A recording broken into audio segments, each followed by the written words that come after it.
A pōpō ka kara pine atu te tini me te mano ki Pasifika ki te whakanui I ngā iwi o ngā moutere.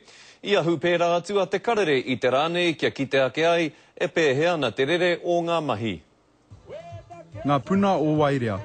Ia tau ka takahiato o na papa e ngā mano tāngata o te moana nui ākiwa. He ahurea mahi ngātahi I a rātou tikanga me a rātou kai.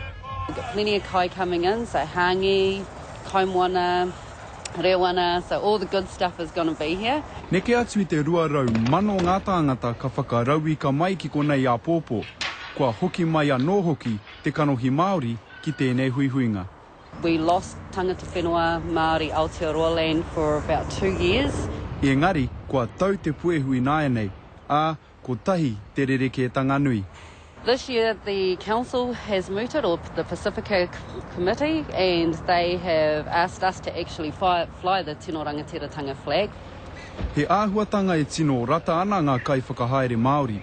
In the past, it has always been we could fly it on our stalls as individuals, but it wasn't really part of the staging area or Aotearoa per se. So this year it's going up on our gateway as well as our stage. Really great, this is fantastic. Kai te pāpaungia ngā tēneti, kai te whakairihia ngā tohu, ā kai te whakapono ngā kai whakahaere, ka ekea ngā taumata ike I tēnei tau. We've got bigger and bigger and better. Hei te kaukaraka a pōpō ka tūwhera Pasifika, ko te tūmanako ka whiti te rā, ka ea ngā hiahia o ngā kai whakahaere. He ta Gardner, te karere.